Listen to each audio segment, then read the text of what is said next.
제가 사는 이야기를 말씀드리자면 실은 기가 막힌 우연의 연속이라고 할 수 있습니다. 어릴 적에는 운동을 좋아하는 여자아이였죠. 특히 유도 운동을 하며 유망주로 거론되어 국가대표팀 코치들에게 주목을 받기도 했어요. 여자 선수들은 체급이 있지만 통뼈 같은 강인한 체구를 가진 사람들은 체급을 줄여도 충분한 힘을 발휘할 수 있죠. 그래서 운동을 하면서 온 몸을 강하게 만들기 위해 노력했어요. 그런데 저에게 운명이라고 할 수 있는 바람난 일이 벌어졌습니다. 유도를 처음 접했던 순간 그 운동에 완전히 빠져버렸죠. 대회에 참가하여 동메달을 획득하기도 했고 건강한 몸을 유지하며 부상 없이 운동을 이어나갔어요. 대학에 입학하여 운동을 이어가고 해외대회에도 참가하며 꾸준히 노력했죠. 그러던 중 대학 3학년 때 큰 사고를 겪게 되었어요. 그 사건은 제게는 생애 최악의 사고였지만 여기서 제 마음을 털어놓을 수 있어 안도감을 느낍니다. 그런 사건을 겪으면서도 전 그 도전 정신을 잃지 않았습니다. 강하다고 생각하고 있을 때였습니다. 횡단보도 근처를 지나고 있을 때 몸이 불편해 보이시는 할아버지가 길을 건너려고 할 때 신호등이 빨간 불로 바뀐 것을 보고 말았습니다. 위험하다는 생각에 도와주러 횡단보도를 가로지르고 할아버지를 구해내려 했지만 차량이 주시를 하지 않아 우회전을 하던 차량에 들이받쳐 버렸습니다. 할아버지를 보호하겠다며 감싸면서 넘어져 어깨인대를 파열시킨 큰 사고가 발생했습니다. 그 후 유도 운동을 할 수 없게 되었고 우울증이 찾아와 병원에서 수술을 2번 받고 재활치료를 진행해야 했습니다. 생전에 해본 적 없는 큰 사고로 깊은 상처를 받게 되었지만 저는 할아버지를 보호하겠다는 마음으로 행동했던 것이 후회되지 않았습니다. 좌절했습니다. 저는 계속해서 꾸준하게 재활을 하면서 일상생활에서는 불편함이 없을 것이라고 말했지만 실제로는 운동을 할 수 있는 능력과는 많이 다르다는 것을 깨달았어요. 제가 병원에서 누워있을 때 할아버지의 가족들이 찾아와서 제 아버님의 목숨을 구제해줘서 감사하다고 말씀하셨어요. 그들은 제가 학생이 아니었으면 큰일이 날 뻔했다고 하더라고요. 제 어깨가 손상을 입었다고 하면서도 도움이 되지 못해 죄송하다고 했지만 저희 가족이 치료비를 부담하겠다며 지원해 주셨어요. 저는 마음이 아파서 그 소식을 듣고 얼마나 도와드릴 수 있는지를 고민했어요. 일단은 치료비를 지원하겠다는데 또한 재활치료비에도 도움을 주겠다고 했습니다. 하지만 그들은 듣지 않았어요. 그저 머릿속에는 운동을 그만둬야 한다는 생각과 어떻게 살아갈지에 대한 막막함이 가득했죠. 어깨가 다시 원래대로 돌아와도 상관이 없었어요. 치료를 받기 시작했지만 무료로 재활을 하더라도 어깨를 살리겠다는 마음을 갖고 미친 듯이 노력했어요. 하지만 예전처럼 유도를 하기엔 충분한 몸이 돌아오지 않았고 운동을 오랜만에 하지 않아 근육이 쇠해버렸어요. 실력도 친구들에 비해 현저하게 뒤떨어졌죠. 그 벽을 넘을 수 없게 되자 결국 운동을 중단하게 되었습니다. 멈추기로 마음먹자마자 일을 끝내고 지도자로 선 저의 결심은 좋았지만 현실에 부딪힌 적이 많았어요. 전적으로 좋은 퍼포먼스가 아니었고 국가대표로 선발되지 않았기 때문이죠. 트로피가 부족해 지도자로서의 삶을 이루기에는 부족한 부분이 많았습니다. 현실에서 결심한 것보다 성취하는 것이 어려웠죠. 저는 이름을 알고 싶은데 자리에 들어갈 수 없었죠. 이런 생각으로 안일하게 지냈어요. 남은 것은 동네 체육관에서 일하는 것뿐이었고 태권도 학교나 유도 학원을 찾기 어렵고 돈을 벌 수 없었죠. 현실을 견디고 직장을 얻었지만 이름만 알려진 상태였고 고생해야 했어요. 하지만 열심히 일하다가 남자와 결혼하게 되었습니다. 남편의 질문으로부터 운동을 했던 과거를 회상하게 되었죠. 늘 운동을 좋아했지만 유도를 선택했어요. 테니스나 배드민턴 등은 몰라도 유도는 우리 아들과 부부로서 하다가 넘어지기 같은 것을 하는 건 아니에요. 그렇지 않아요. 제가 좀 그렇게 생각하는군요. 그런 말을 하는 게 정말 이상하죠. 스포츠를 하는 사람들은 다운 스포츠 정신이 있는 법입니다. 아마도 출발점이 다르지 않나요? 보통 사람들이 그런 기술을 쓸 것 같아요. 어디서 알아놓고 한쪽만 모르면 옆에서 이르는 아이처럼 보일지도 몰라요. 어째서 이렇게 구태에 없는 얘기를 해서 분위기를 망칩니까? 사람은 튼튼해야죠. 그래, 이 귀걸이 착한 여자를 오랜만에 봤어요. 정말로 튼튼한 게 최고인 거려. 그래도 여자가 이쁘고 매력 있어야죠. 그런 거면 멋진 옷을 입고 있어도 퇴색이 나겠죠. 드레스를 입었어도 어깨가 편폭해 보이면 얼마나 어색할까요? 삶은 트레이닝만 입고 지낼 수 없는데 왜 그 모습으로 어떻게 이야기를 많이 하나요? 우리 첫째 며느리가 정말 대단한 여자로 들어올 때 마음에 듭니다. 그래서 우리 아들 레이야 평생 서로 돌봐주면서 행복하게 살 거예요. 제가 있으면 어떤 문제든지 해결해 주겠으니 걱정하지 마세요. 아니, 우리 아들은 이미 슬림한데 키가 크고도 살이 안 찌잖아요. 함께 있으면 우리 며느리가 더 커 보일 것 같네요. 아이고, 혹시 살을 좀 빼려고 하시나요? 살이 아니라 근육이 있습니다. 운동을 하면서 구축된 근육이라 쉽게 사라질지 아니라니까요. 맞아요. 그렇게 말해주셔서 다이어트를 한번 시도해 볼게요. 살을 빼려고 하는 거였군요. 정말 보기 좋아요. 우리에게도 아들이 채영이랑 너무 달라 보이는 모양에 아버지가 농담을 하였다. 아들은 채영이처럼 운동을 해서 근육을 붙여야지며 여자가 뚱뚱한 것이 아니라는 말에 대해 이리저리 논리를 덧붙이며 시어머니와 비교하기도 했다. 아버지는 운동으로 몸을 단련하면 정신도 맑아진다며 칭찬을 해주었고 반면 시어머니는 상처를 주는 말을 해왔다. 하지만 나는 운동을 통해 많은 걸 깨달았고 시어머니의 말에 상처받지 않았다. 시어머니가 상처를 주려는 의도를 알아채더라도 그저 웃으면서 넘겼다. 왜 엄마가 그런 얘기를 하는지 이해하지 못해도 너무 신경 쓰지 않았다. 난 그냥 와이프가 운동을 하고 있는 게 마음에 들었기 때문에 괜찮았다. 앞으로도 그냥 아무 신경 쓰지 않는 게 좋을 것 같다.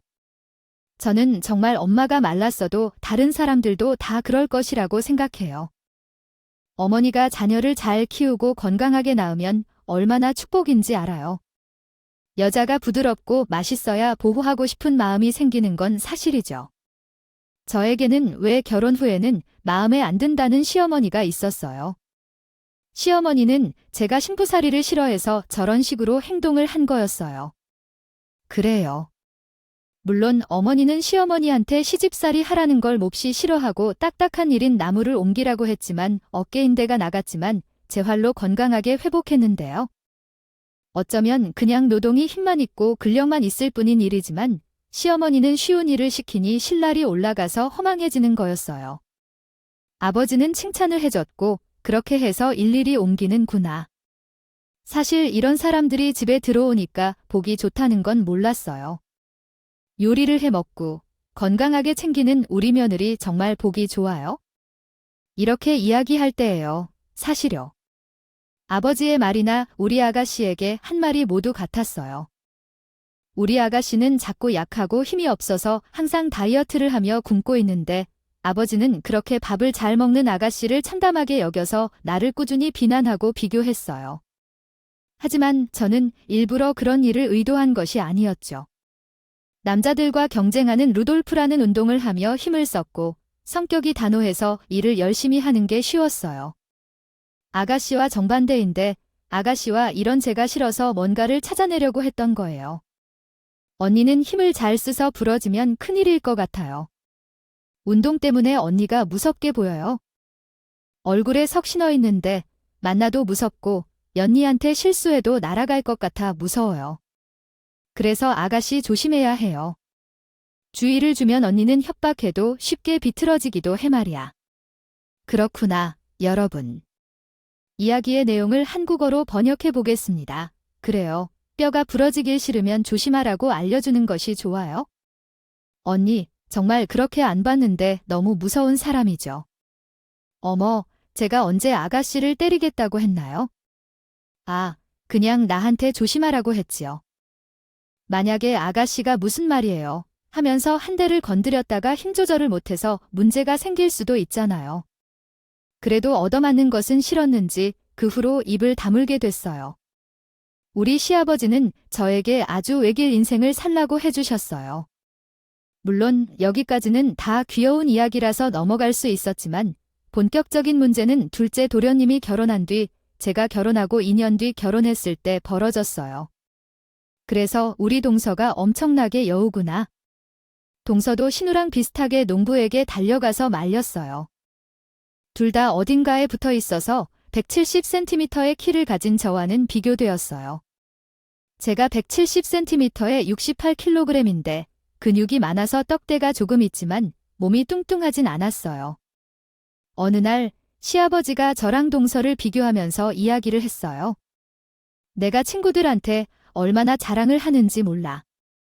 유도를 전공했던 첫째 며느리는 어디를 내놔도 척척이를 잘 해낼 것 같고 몸도 건강하고 우직해. 그런데 둘째 며느리는 어찌해서 그리 비실비실하냐고 라고 하더라고요. 옛날 같으면 그런 애들은 병 걸릴 것 같다. 시집도 못 나가게. 그랬겠죠. 아이씨 그러고 보면 아버지께서 어려워하신 것일 수도 있어요. 아버지는 집안의 건강을 걱정하시고 계시는 것 같아요. 하지만 사람마다 체질이 다르기 때문에 누군가는 살이 찌고 누군가는 마른 체형을 가지고 있을 수 있어요. 혹시 이런 부분에 대해 대화를 나누는 것이 중요할 것 같아요. 아버지와 가족 간에 서로 이해하고 존중하는 마음으로 대화를 이어가면 좋을 것 같아요. 감사합니다. 내 생각은 첫 번째로 이게 나란 것 같다는 생각이 먼저 들었기 때문에 전에 그냥 그대로 무시하기로 결정했어요. 또한 운동을 했던 사람으로서 미용 같은 것에는 관심이 없었기 때문에 다른 사람들처럼 기본적인 화장을 하지 않았어요. 이렇게 말하자면 살짝 꼰대 같지만 내가 운동을 하던 시절에는 화장을 하는 학생을 상상할 수 없었어요. 운동에만 집중하면 되는데 왜 화장을 해야 하냐는 선배들의 말도 있었고 화장을 하다가 선배들이 지우라고 해서 굳이 귀찮은 상황을 만들고 싶지 않았기 때문에 화장을 하지 않았어요. 그 결과적으로 30대 중반까지도 화장을 하지 않는 법을 몰랐어요. 어느 날 친척의 결혼식이 있어서 가족들과 함께 참석했는데 운동으로 다리에 흉이 좀 있었기 때문에 치마를 별로 좋아하지 않았어요. 그래서 다리 상처를 감추기 위해 바지를 입고 갔더니 시어머니와 언니들이 너무 놀라더라고요. 이게 뭔 일이야? 너 생각이 있니? 라고 놀란 말을 했어요. 결혼식인데 원피스도 아닌 이런 허벌레 바지를 입고 왔다며 예의가 아니라고 했어요. 그리고 화장도 한 번도 안 해본 것 같다고 했어요. 그러자 피부가 좋아도 화장은 해야지. 화장을 안 하면 집안 사람들한테 민폐를 끼친다고 라고 하더라고요. 화장을 안 한다고 흉이 될 일은 아니야. 화장하면 80년대 미스코리아 같은 느낌일 텐데 하중 오면 화장 제대로 하고 온 거겠죠. 섣부르게 하는 것보다 생얼이 나은 것 같아요. 언니가 화장 못하는 것을 자랑스럽게 생각하고 자랑스러워 하다니요. 대신 샵에서 화장을 변경하던지 했어야 해요. 혼주석에 앉을 필요는 없지만 비싼 돈을 들여서 잠시 있을 결혼식에 화장까지 하다니요. 솔직히 어머님이 아가씨가 너무 마음에 들어서 식사 시작하면 뷔페에서 밥을 먹고 집에 갈 거예요? 단순히 밥 먹으러 온 것인데 왜 샵에서 돈을 주고 화장을 해야 하죠? 그것은 너무 사치스러워 보이는데요. 키가 크다고 해서 반항해야 하는 건지? 어떻게 결혼식에 단화를 신고 와요? 단화를 신어야겠지만 격식에 맞게 구두를 신고 왔어야 해요. 속이 답답해서 아무 생각이 없어도 어떻게 할 수 있을까요? 단화를 신고 온 사람은 너뿐이에요. 여기서 구두를 신으면 남편보다 크게 보일 수도 있는데요. 옷에 신경 쓴 사람 하나도 없어요. 내가 무슨 옷을 입었든 사람들은 관심조차 없고 사진을 찍을 때 신발도 안 보이고 바지를 입었는지 치마를 입었는지 모른다고요. 요즘 결혼식장에는 규칙이 없어요. 모두가 자유롭게 입고 와도 되는데 왜 이래요? 남자가 아니니까 가족이니까 소리를 안 지어하지 말아야 해요. 내가 말하면 지금이라도 가서 옷을 사라 입고 올 거야. 하나하나 이렇게 반박해야 하나요? 어머님이 계신 분은 청바지를 입고 온데 어머님께서 가서 잔소리하지 않잖아요. 괜히 날에게 이런저런 말을 해야 하나요? 날 혼자 떠들고 싶기 때문이라 사실상 그런 거지가 시댁의 어머니는 가족을 운운하며 말했다. 정말 솔직히 결혼을 한 친척도 내가 결혼한 후 처음 뵌 친척이라고나 다름없을 텐데 사실 고소하면 남도 마찬가지 아닌가 싶다가 나는 그냥 시댁 식구들이 저만 욕하고 싶다고 한 거겠지 않겠냐. 따라서 노력 없이 대답했다. 나도 기가 막힐 정도로 놀라기 때문에 시댁도 아가도 동서도 나를 이기지 못했. 나중에 동서가 손발 들고 비위가 좋아졌다고 하더라고. 동부의 말을 듣어야 되겠다. 운동하던 사람들 무식하다고 하는구나. 운동은 공부 안 한다고 말하는 거야. 아이고 야할 아잡소리가 관이라는 느낌이 들었다. 느낌이 아니야. 그냥 너무나 선을 넘었다고 생각되어 동서에게 맞아탔다. 누가 무식하냐고. 그렇게 운동하는 사람들을 깔보나 상식 갖추라. 그 말을 듣고 머리가 빠져나가는 것 같은 느낌이 들어 그건 아닌 것 같아용. 선을 넘었다고 생각되어 동부에게 위협적으로 다가가니 마치 치아처럼 떨리기 시작한다. 내가 무슨 옷을 입었든 사람들은 관심조차 없고 사진을 찍을 때 신발도 안 보이고 바지를 입었는지 치마를 입었는지 모른다고요. 요즘 결혼식장에는 규칙이 없어요. 모두가 자유롭게 입고 와도 되는데 왜 이래요? 남자가 아니니까 가족이니까 소리를 안 지어하지 말아야 해요. 내가 말하면 지금이라도 가서 옷을 사라 입고 올 거야. 하나하나 이렇게 반박해야 하나요? 어머님이 계신 분은 청바지를 입고 온데 어머님께서 가서 잔소리하지 않잖아요. 그래요. 아휴. 모든 사람들은 용기가 없어도 입만 떨어뜨리며 상식 없는 사람에 대해 한번 주먹질을 당해보고 싶으신가요? 바지 정장 입고 다리를 깔끔하게 꺾는 것은 어렵지 않을 것 같지만 여기서 쪽팔림을 한번 맞아보고 싶은가요? 가만히 있으니까 진짜 얘기도 못하는 사람이란 걸 알겠죠? 상식적인 동선. 말이야 그거 결혼식장에 하얀 치마를 입는 것이 이해가 안 돼요. 결혼을 동서가 해야 하고 싶으신가요? 아, 그렇네요. 입을 옷이 없어서 그냥 구색을 맞추려 입은 거겠죠? 제가 뭐 재혼하고 싶어서 흰색 옷을 입었다는 것? 제가 잘 어울려서 입은 거죠? 결혼식에 흰 옷을 피하는 게 상식이라는 걸 몰라서 그런 옷을 입게 된 거네요. 이해가 안 가네요. 아무리 그래도 결혼식장에 흰 옷을 입는 게 상식인 줄 몰라서 입은 거네요. 아버님은 왜 항상 저만 미워하시나요? 형님만 예쁘게 여기는데 질투해 죽겠어요. 제게도 예쁨을 받고 싶어요. 안 선생님과 시어머니가 둘 다 위로를 해주더니 일부러 티를 내며 풀동으로 행동하더니 저에게 탁 쳐다보며 손이 사람이 되어서 아래 사람을 포용할 줄도 모르고 주먹질 나갈 줄만 알고 있는 거예요. 이런 모습이 남의 결혼식장에서 나오고 있어요. 사표 없어도 당신이 말한 상황은 가족 모임 중에 일어난 이야기인 것 같네요. 시어머니가 결혼식장에서 여러 일에 대해 불평을 하며 당신을 향해 화살을 쏘는 것으로 보입니다. 시아버지도 상황을 조절하려 하지만 역부족인 듯 합니다. 이야기 중에는 가족 간의 갈등과 비판, 그리고 상처와 무시를 다루고 있는 것으로 보이네요. 이러한 상황에서는 각자의 감정과 상황을 이해하고 대화를 통해 해결책을 모색하는 것이 중요할 것 같습니다. 여러분은 상황을 극복하고 해결책을 찾아 문제를 해결할 수 있을 것입니다. 함께 어려움을 극복하고 가족 관계를 더 튼튼히 만들기를 바랍니다. 감사합니다.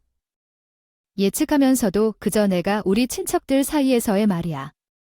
너를 처음 며느리로 속에서도 못쓰게 해줄 꼴이었어. 알아, 일은 괜찮지만 옷 좀 사 입으면 얼마나 좋겠어. 어디 시장에서 훔쳐온 옷도 아니고 제가 다니는 회사는 좋은 회사이긴 하지만 격식도 없고 복장도 자유로운 곳이라서 꼭 정장을 안 입어도 되는 곳이야. 회사에서도 내게 편하게 입고 다니라고 하는데 왜 시어머니가 이러는지 이해가 안 가. 그냥 대화를 빨리 끝내고 싶어서 알겠다고 하고 다음에는 시어머니 말대로 한번 차려 입어보겠다고 말했어. 그러고서 전화를 끊었어. 그런데 얼마 지나지 않아 더 어이없는 일이 생기기 시작했어. 막내딸이 결혼을 한다며 집에 남자를 데리고 왔어. 그런데 시부모님께 인사를 하고 저와 동서한테 따로 인사를 시키지 않았어. 상견례 하는 날에 인사를 하면 돼. 아가씨랑 자주 교류할 일도 없으니까 상관없다고 생각했었어.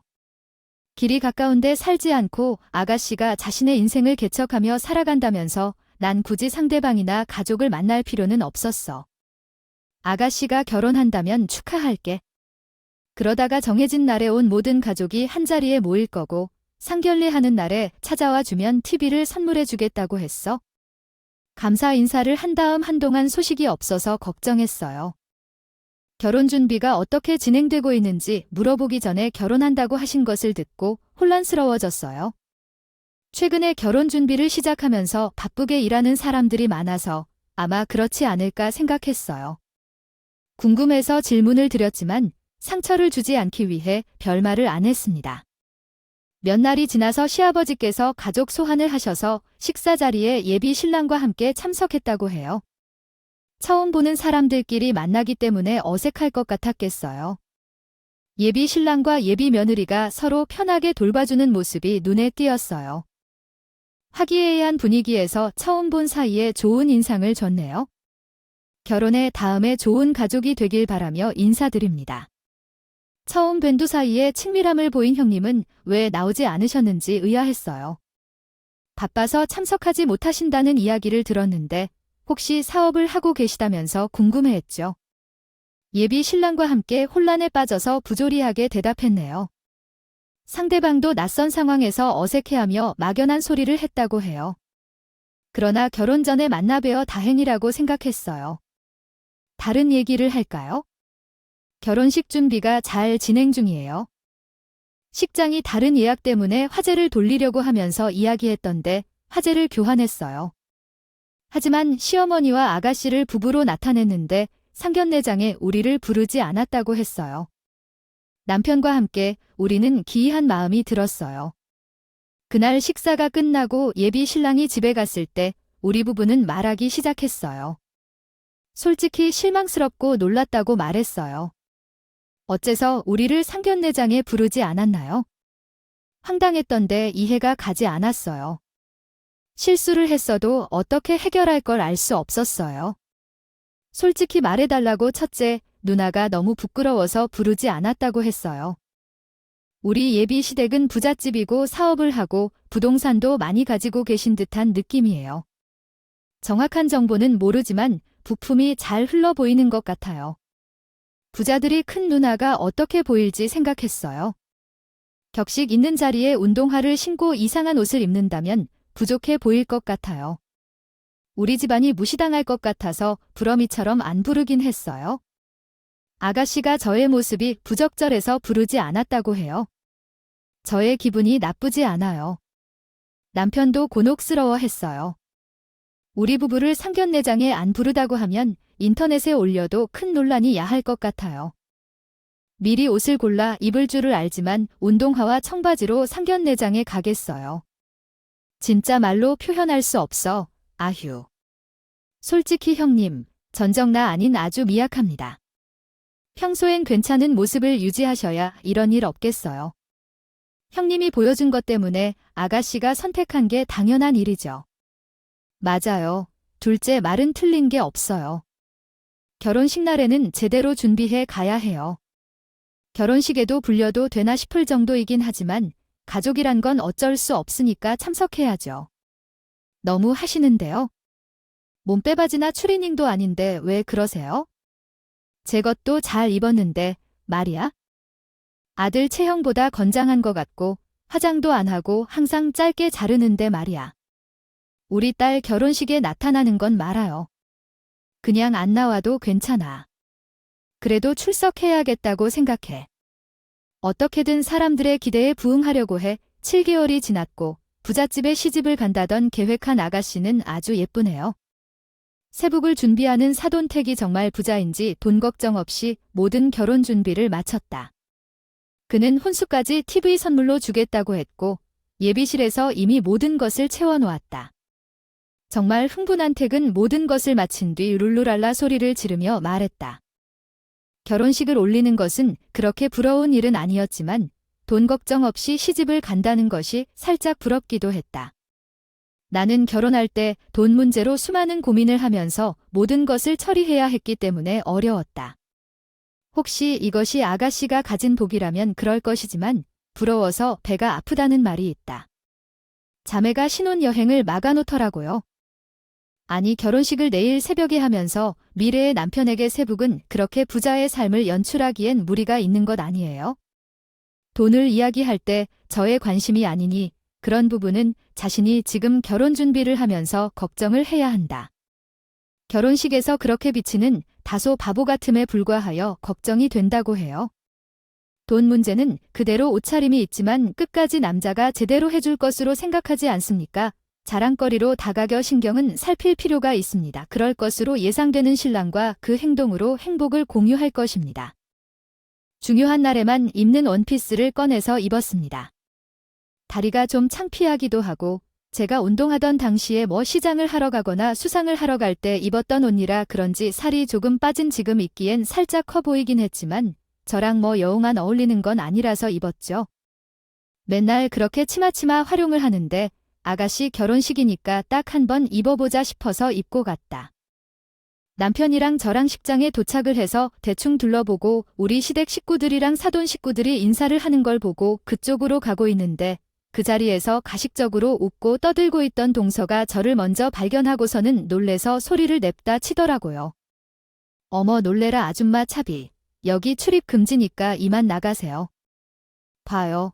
여기 들어오면 안 된다니까요. 와, 제가 뭔 소린가 하고 주변을 둘러보는데 아무리 봐도 동서가 소리를 친 곳에는 저와 남편밖에 없더라고요.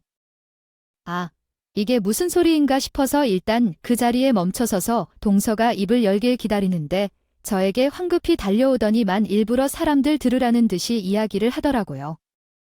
아니 이 호텔은 관리도 제대로 안 하는 거야? 귀한 손님들 모시고 하는 결혼식인데 상인 왜 출연을 하는 거야? 당장 나가요. 동서 지금 뭐 하자는 거야? 이거 무슨 몰래 카메라라도 하는 거야? 잡상인은 갑자기 웬 잡상인 타령이야.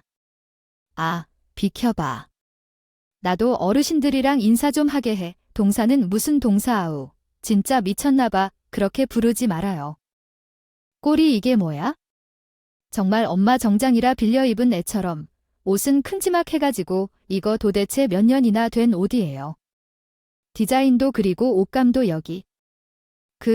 격식 없는데 정말 미치겠네. 형님 제발 여기서 그만두세요.